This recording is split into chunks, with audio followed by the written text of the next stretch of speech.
Hey everyone, welcome back to my playthrough of Peglin.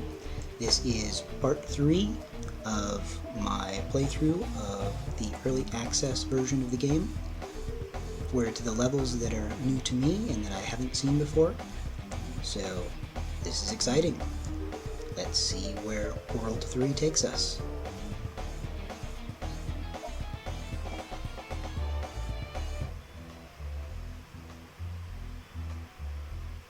Haunted lily pad, maybe? Perhaps Squibbert could be of some assistance. I'm making lots of Hello from the Magic Tavern and related properties references here. We have an enemy shrouded in shadow with 777 health.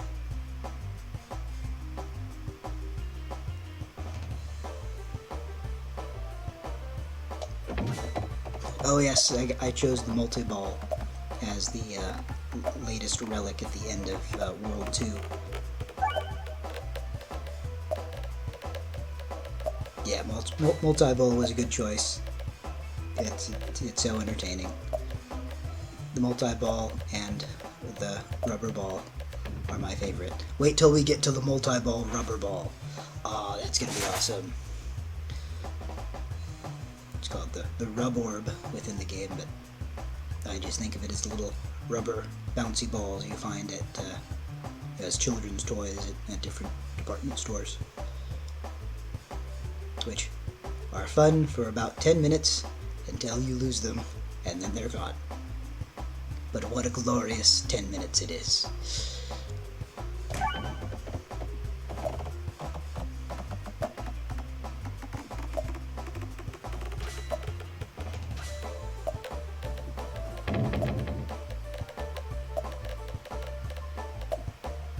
Like black holes or dark essences, they're attracting the orbs into their, not even orbit, into their core.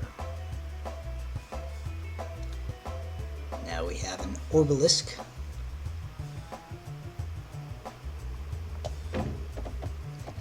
Multi-ball orbalisk.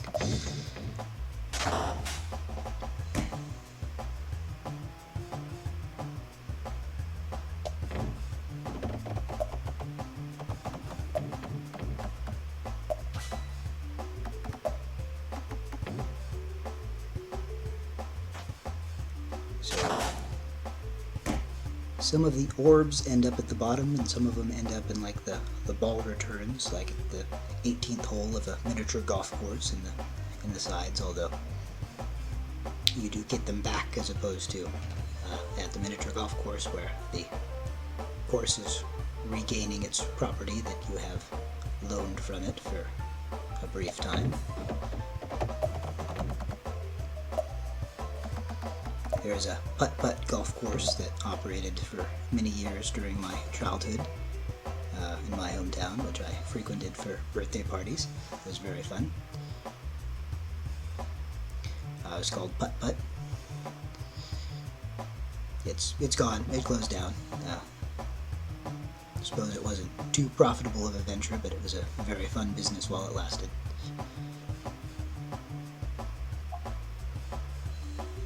Yes, 30-year-old me talking about what it was like back in my day. I'm at 90 health. I'd rather upgrade an orb. Let's upgrade the rubber ball.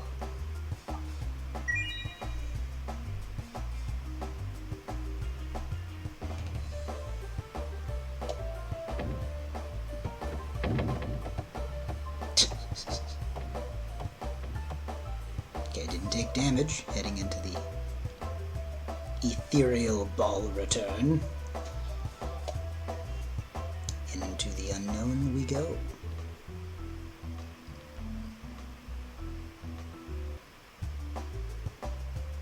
Okay, we're facing off against one of the haunted mirrors with the potentially disembodied limbs waving at us. They might not be disembodied because theoretically they might be just off to the side of the mirror, not being caught by the haunted trans-dimensional entity. Or perhaps, what you see is what you get. Maybe that's all there is. Maybe they're just the arms waving at you. Of course, haunted movies have a way of coding what you need to be scared of and what you don't. And of course, in the real world, it's not that easy. Perhaps if you found something that makes you think it would be haunted, it might not be, but of course, if you're in a movie, a horror movie particularly, you never take the chance.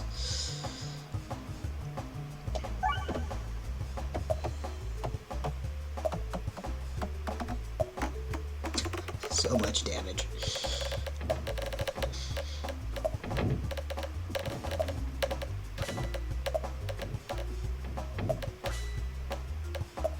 So I think that they've kind of weighted the difficulty of the game such that, like, if you play on the default difficulty,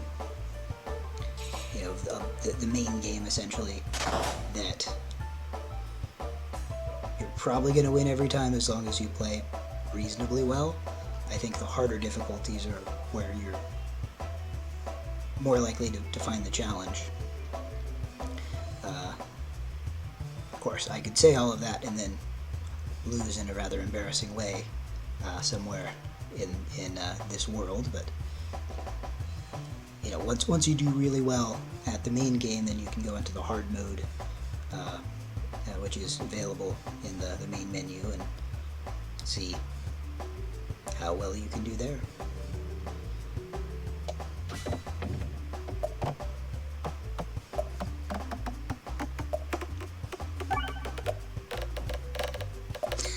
So much damage. Wow.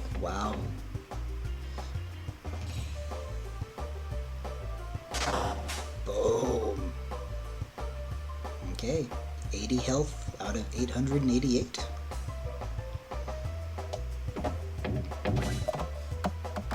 And that should be enough. And I'm still at 100 health.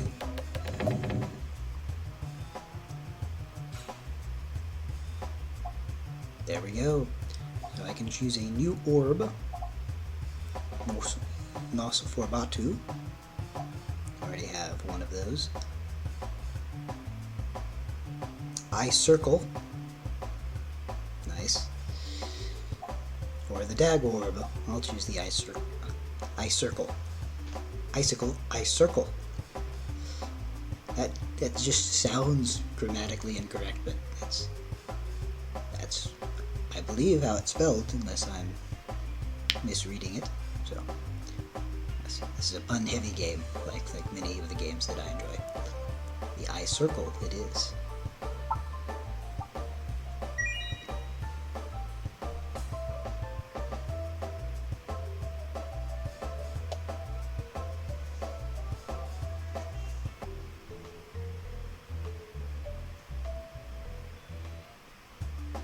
Ooh, facing off against the spiders. I saw that in the demo. Oh, this is trippy.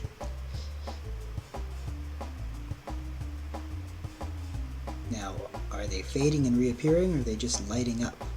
Like, when a Christmas light isn't lit, it's still there. I suspect that when these orbs aren't visible, they in fact are no longer there. Yeah, nope, that's my assessment was correct. They are phasing into and out of existence.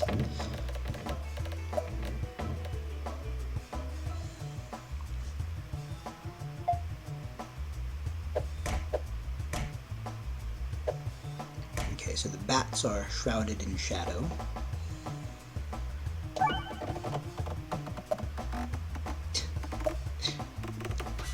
This is a cool and trippy level design.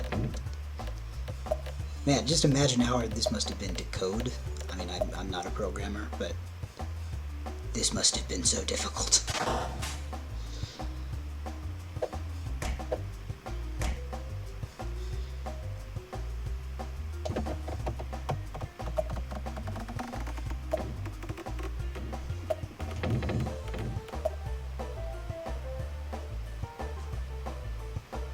Okay, I'm still at 100 health. Orbsium, Ekorb, or the Nosferatu.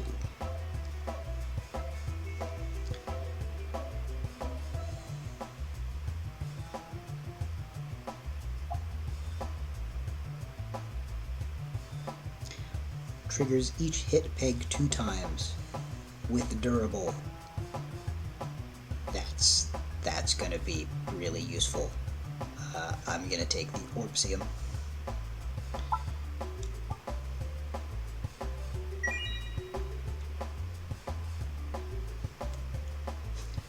Ooh, it's just a black void.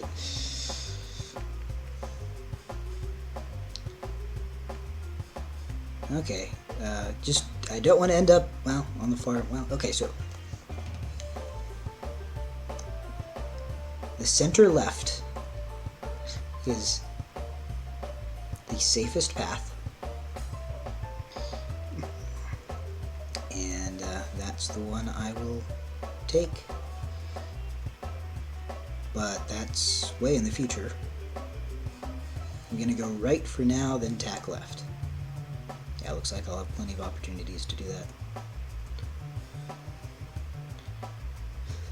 If I have any control over where my ball ends up anyway. Nope. Okay, to the left I go.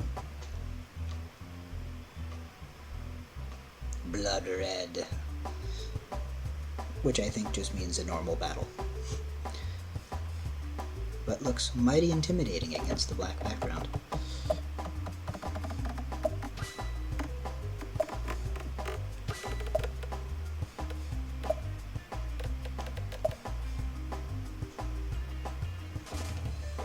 Yep, in my head I'm just going to think of those as the ball returns at the miniature golf courses.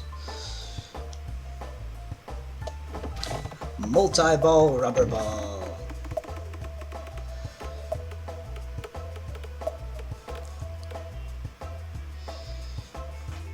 So yeah, I think very few of the orbs are actually going to end up just falling through the bottom. I think almost all of them are going to end up at one of the 4 corners there.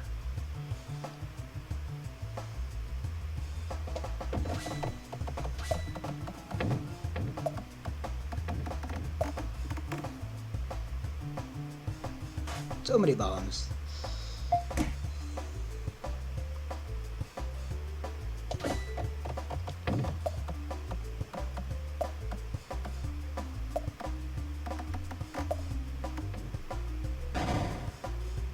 So yeah, it's an interesting marketing choice to have all of this new content released all at once instead of, having World 1 and then having an expanded demo with World 1 and World 2 and then World 3. I like that they released the demo first, both because I got to play it lots for free while becoming familiar with the game and building up my excitement for the early access. But yeah, you can gain a lot of hype all at once by having lots of new stuff. It reminds me of the kind of graduated release of the different parts of Slime Rancher. I got the first Slime Rancher game when it was already completed, but looking back at the history, they started off with just a couple of the parts of the map and then gradually added to that over time.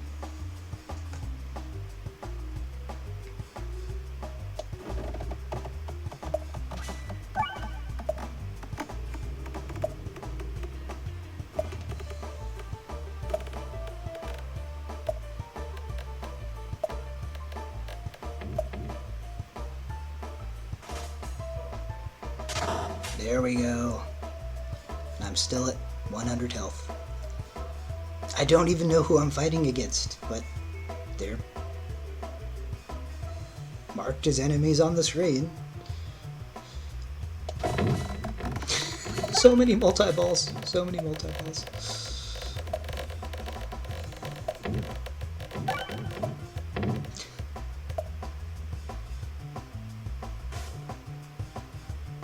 Oh, so I just got the bombs and didn't even have to worry about the attacks from the regular pegs,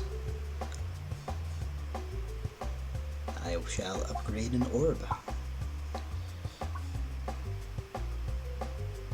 Man, I do not need to upgrade the orbalisks, they're already really powerful. Yep, I think I have at least, or probably just the one more upgrade for the rubber ball.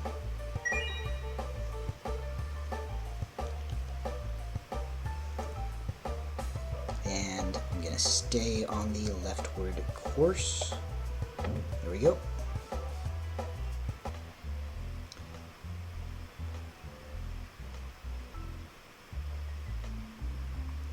Waterfall. I'm at 100 health. It's worth risking a challenging fight because I have all of these relics and 100 health. If ever there was an opportunity to avoid cowardice, this shall be it. Yep, and it was a relic anyway.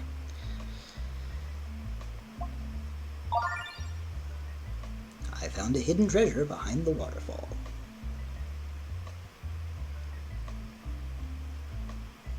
Stay left.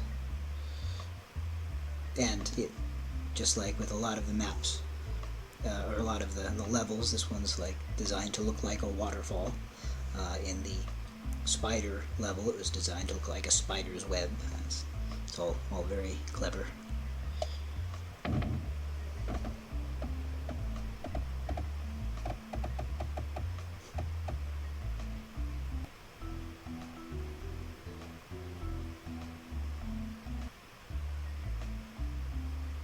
You find what looks like a haglin standing motionless on your path.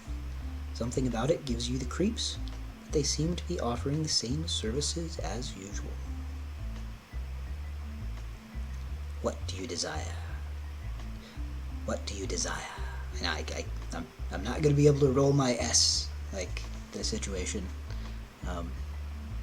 requires. What do you desire? Desire. There we go. What do you desire? What do you desire? There we go. It took me a while. I got pretty close to what I was going for. I can upgrade an orb at a cost of 7 health, or remove an orb at a cost of 7 health.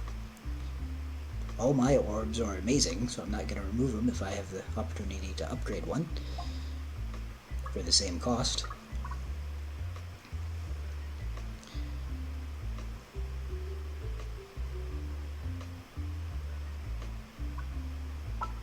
Let's upgrade the multi-ball. Consider it done. You're less than thrilled with the price that was paid, but your Matryorbska level 2 has in fact been upgraded to Matryorbska level 3.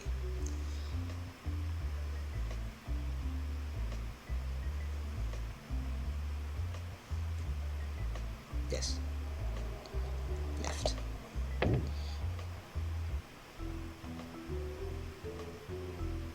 Okay, now we're gonna want to head right, so we end up being center left to avoid all of the hard boss battles. Grabby Hand. Flying enemies are attacked horizontally, avoiding large blocking ground enemies, and enabling pierce and overflow. Okay. Don't really understand what any of that means. I mean, I understand the words that comprise the scroll, but that's about it. Don't know what they mean in combination. But it's a relic, and relics are helpful.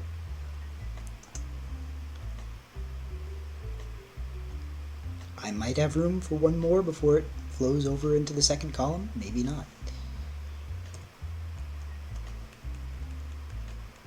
Yes, heading to the right is the right choice here.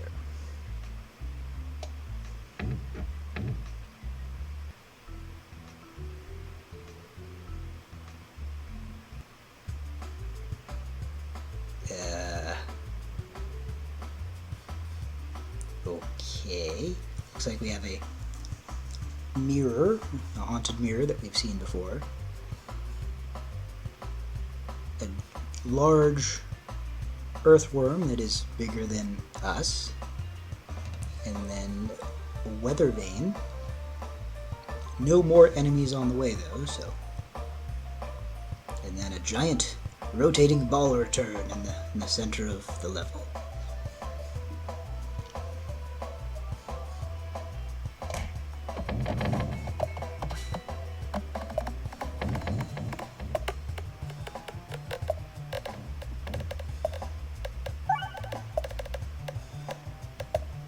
So, I'm not detecting a larger story yet. We were just traveling in a forest and then went into a castle and then went into this haunted realm. No clear motivation for why we were in any of these places. The forest might have been our home. Design-wise, that looks where we were most fitting into our surroundings, but it's cool. It doesn't need a story. I'm sure at some point one will be added if it's not there already, but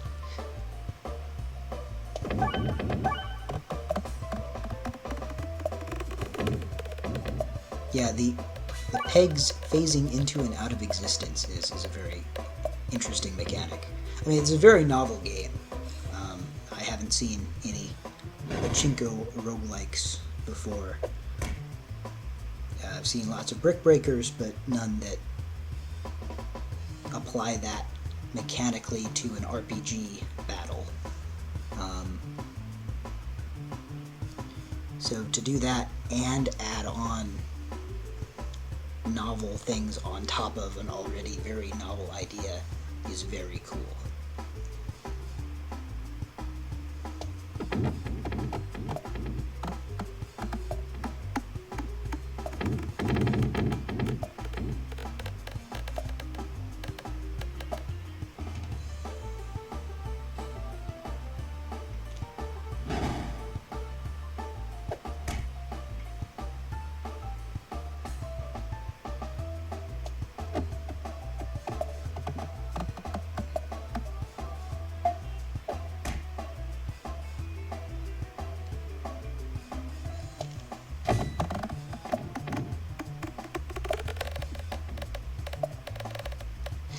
Multi-ball dagger with like the mirror effect after getting a crit that took care of a lot of the enemies on the board.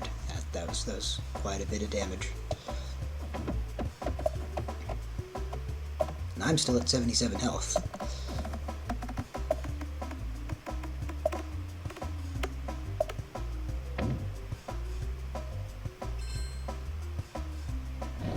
That'll do it. I'll heal.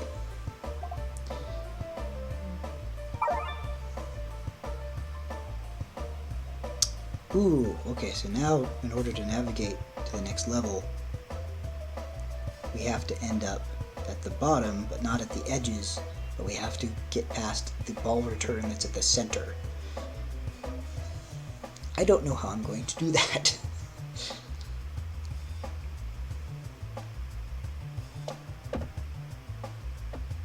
I don't think I'm going to take damage by going in the ball return. Okay, there we go.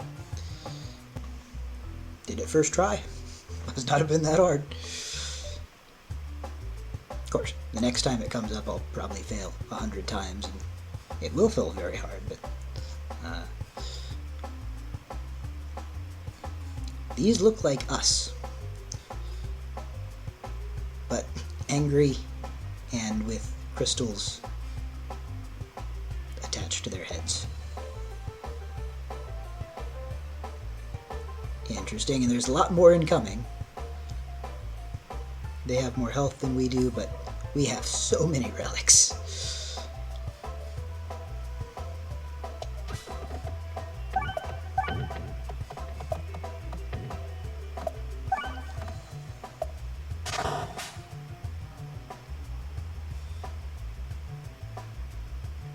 It would be fascinating if, like, you were facing off against an enemy that was... You could make a two-player Peglin, where, like, they're all, it's like you have the maps side by side, or the levels side by side.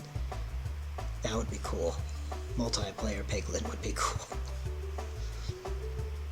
It'd be interesting, even if they were NPCs, to be like, well, this Peglin's also doing a mini game where they're going to determine how much damage they're going to do to you. That would be a very meta thing to add to the game. Game designers, free idea. Take it if it sounds interesting to you.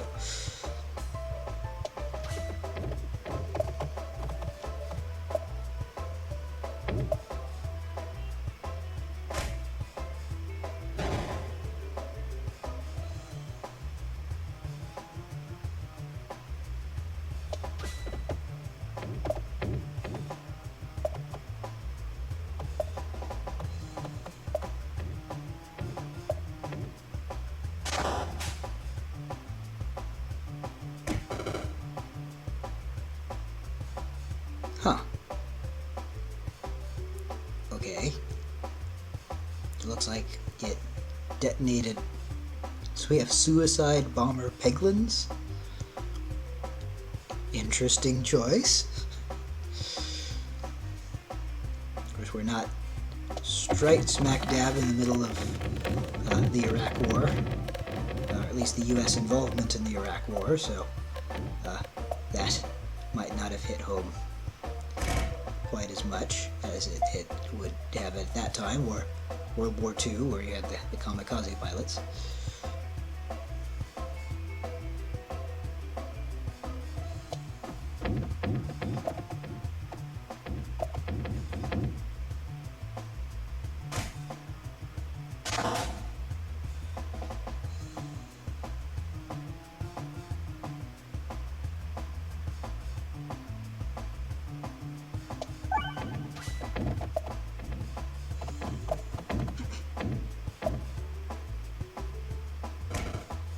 Those bombs do 150 damage. That's OP in a good way. So we're at 51 health. I'm definitely gonna heal.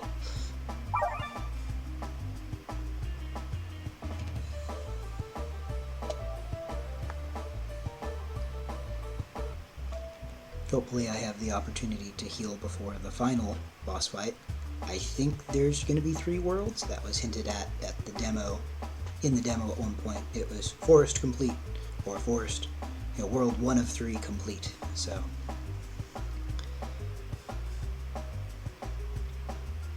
creature doing a handstand, or a creature whose head happens to be towards the bottom of their torso, or perhaps that's not their head at all.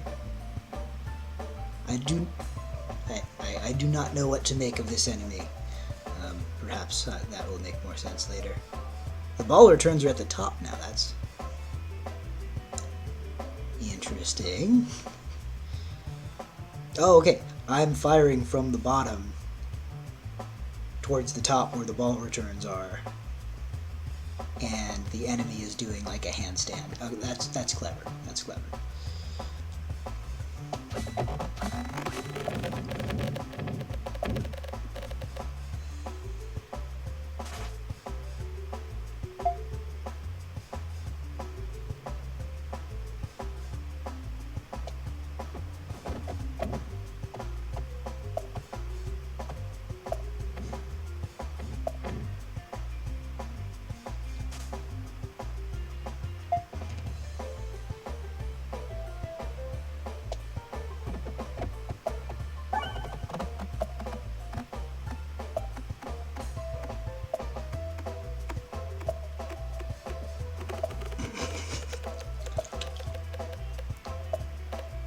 So much bouncy.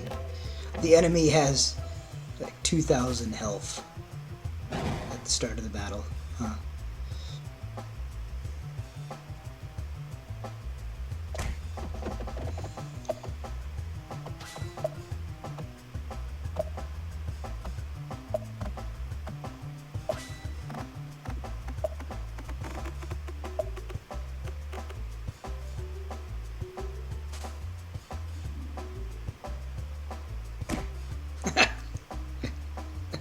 The enemy kicks us with their feet for 10 points of damage.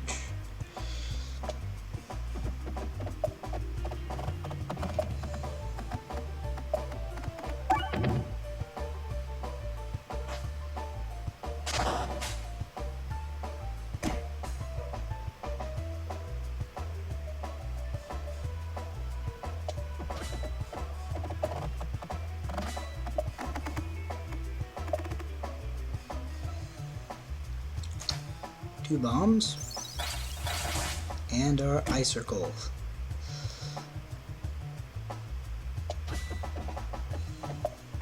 It's like getting used to saying the word plort to refer to the slime poop in Slime Rancher. It's just there's a whole new vocabulary.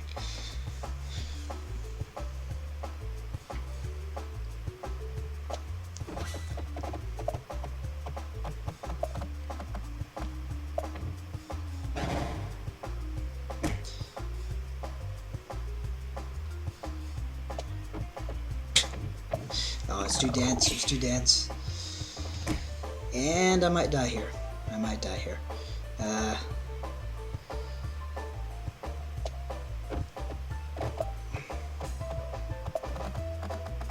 500 health still.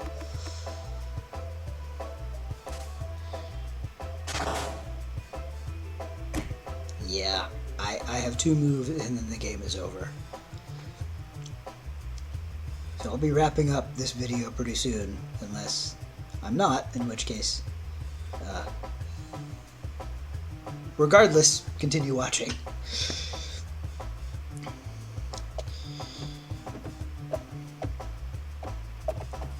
Okay.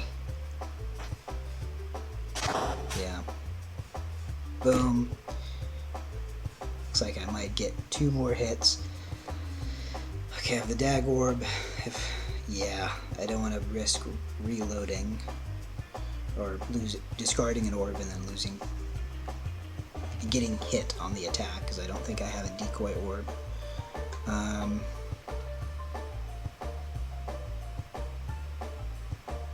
If I go straight for the crit, there's not going to be enough pull from the top in order for the dag orbs to continue upward. So I'm going to hit the bomb. Hopefully by then the pull from the ball returns is enough. Okay, I hit a crit. That's good. Okay. Oh wow, 5 health. Can I get 32 damage? I mean, I'm probably going to die early on in the next stage if I make it through this one, but still. Okay, it's the Orbalisk. Let's eyeball Orbalisk.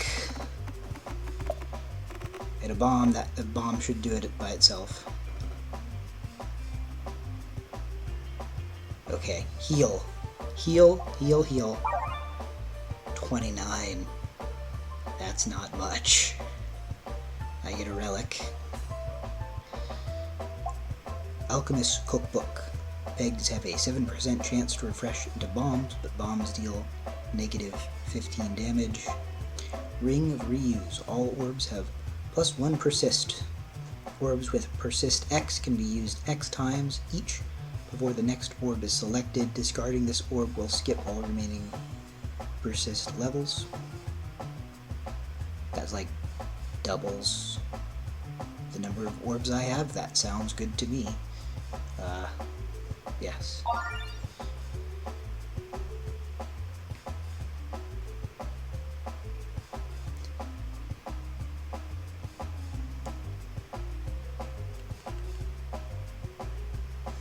I have no idea what the final bosses of the third and likely final world will be.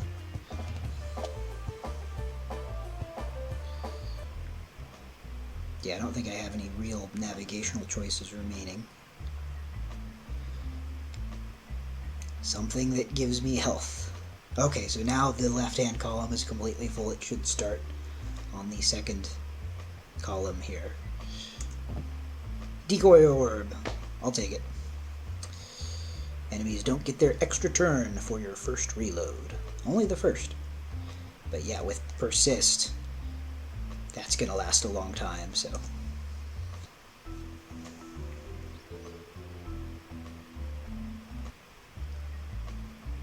You catch a glimpse of an ethereal Peglin. It appears to be some kind of echo of its former self, or of yourself. Cool. Yeah, I'm gonna upgrade an orb.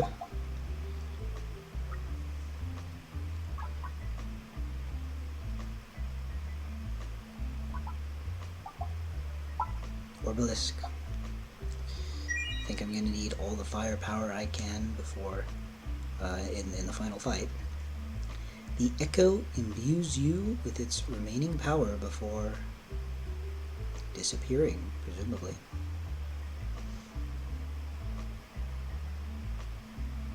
So was that me from a previous run? I never made it this far, so it can't be. But within the lore of the game, perhaps it was a Peglin who made it right before the final boss battle, or died in the final boss battle, and is giving you a bit of a boost, so you have a chance of doing better.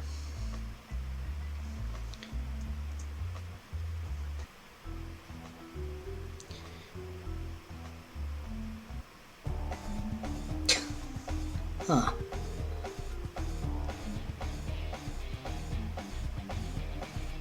Okay, each one of them has 4,000 health.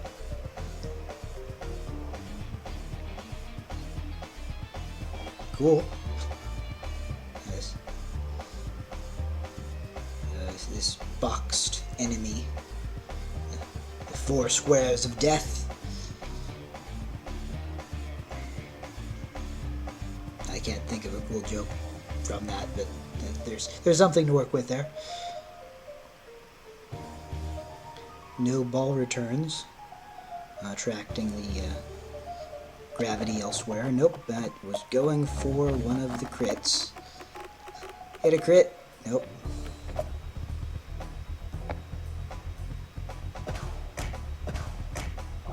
Yeah, I'm gonna die in the final boss. That's what's gonna happen. Looks like they raised their attack. Okay. Huh. Okay, got the crit this time.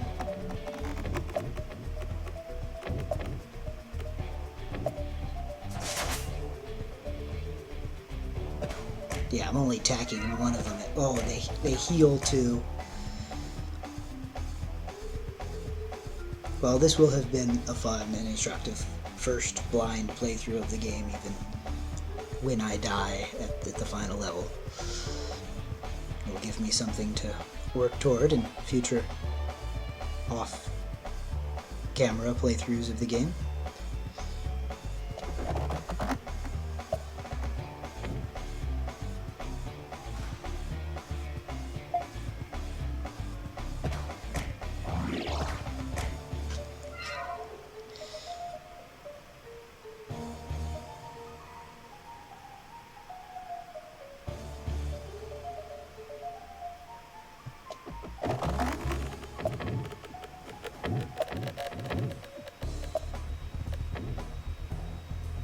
Oh, yes, lots of bombs.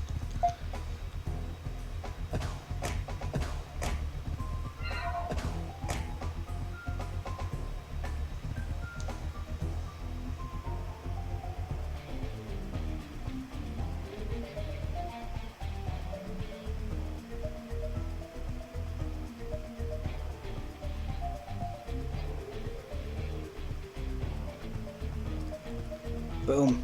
Nope. Well, didn't hit the bomb I was going for, but looks like it hit lots of them anyway. One.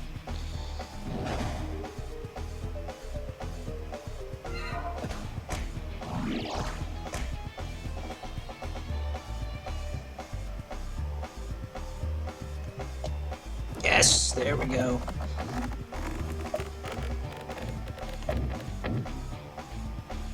Ooh, got one of the red bombs too.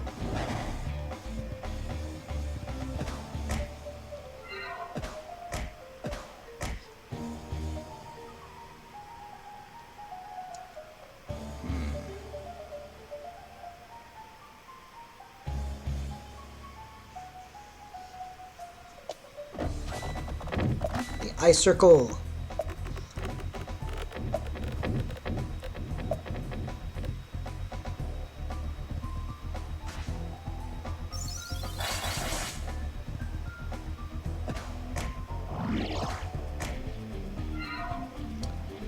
Eleven health remaining.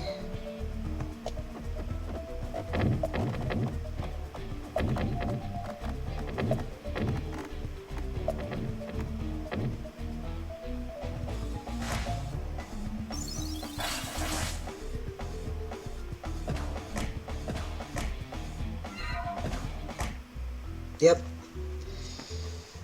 And I have the angel wings. So perhaps the ethereal Peglin was me from 5 minutes in the future. Perhaps when I go back this time I can give myself a bigger boost to my chances. So thank you all for watching. This has been a lot of fun. That is the early access version of Peglin, the Pachinko roguelike, now available on Steam for under $20 before taxes. I'm not getting paid for this promotion. This is from a place of appreciation and genuine recommendation. Thank you all for watching. Subscribe to the channel if you want to see more Let's Play videos. And as always, have a good day.